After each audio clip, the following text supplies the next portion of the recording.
Күзгі емен жаңғағын алып келіңізде, сондай-ақ мынадай сүйкімді теңіз шошқасын сыйлыққа алыңыз. Дәл осындай акцияны Шымкент қалалық зообағының мамандары ұйымдастырған. Бұл науқан 11 қыркүйекте басталып, 20 қазанға дейін жалғасатын болады. Алина Максимова үй жануарын асырап алуды бұрыннан армандаған, ал қалалық зообақтағы акция туралы Инстаграм әлеуметтік желісінен оқыпты. Содан бірден анасы екеуі 5 келі емен жаңғағын жинап мекемеге өткізді. Осылайша Алина көптен күткен теңіз шошқасына қол жеткізді.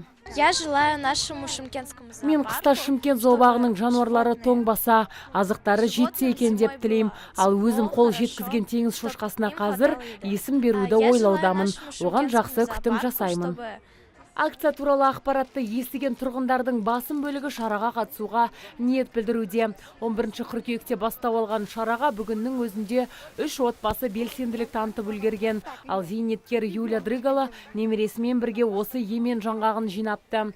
Мамандар оларға уәде етілген жануарды тапсырып, оны қалай күтіп баптау керектігін түсіндірді. Юлия ханым жаңа үй жануарына жақсы күтім жасаймыз деп сендіруде. Люблю свинку, пойдем собирать желуди.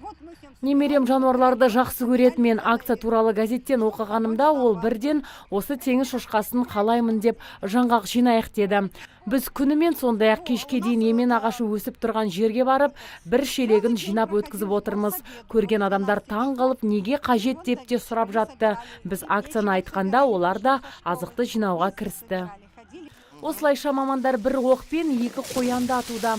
Яғни олар жануарларды қысқа азықпен қамтамасыз етіп қана қоймай, қала тұрғындарын зообаққа көмек көрсетуге де шақыруда. Ауқымды акцияның басты мақсаты да осы болып отыр. Ал жеткізілген емен жаңғағы дәруменге бай. Бұл азықпен бақтағы жануардың басым бөлігі қоректенеді. Бұл акция 4 қазан бүкіл дүниежүзілік жануарлар қорғау күніне қарай ұйымдастырылып отыр. Басқа да зообақтар секілді біз зообақтағы жануарларымызға қысқы мезгілге акция азықтарын жинап жатырмыз. Бұл емен жаңғақтарын көбінесе тұяқтар бөлімінің жануарлары жейді. Атап айтатын болсақ, солар арқарлар, бұғылар, понилар, және де аю, және де сол сияқты тиынды жақсы сүйіп жейді. Осы конкурсқа қатысуға Шымкент қаласының тұрғындарын және қала қонақтарын шақырамыз. Шарт бойынша акцияға қатысамын деушілер кемінде 5 келі емен жаңғағын мекемеге өткізу қажет. Ал ең көп азықта келген тұрғынның суреті Facebook әлеуметтік желісінде жарияланады. Дегенмен қаншама көп жаңғақ өткізгенімен мамандар бір отбасыға тек бір жануардан береді. Теңіз шошқасы 5 жылға дейін өмір сүреді екен. Олар көкөністер және дәрумендермен қоректенеді. Азиза Мадияр, Антон Семенов, ТВК телеарнасының жаңалықтар қызметі.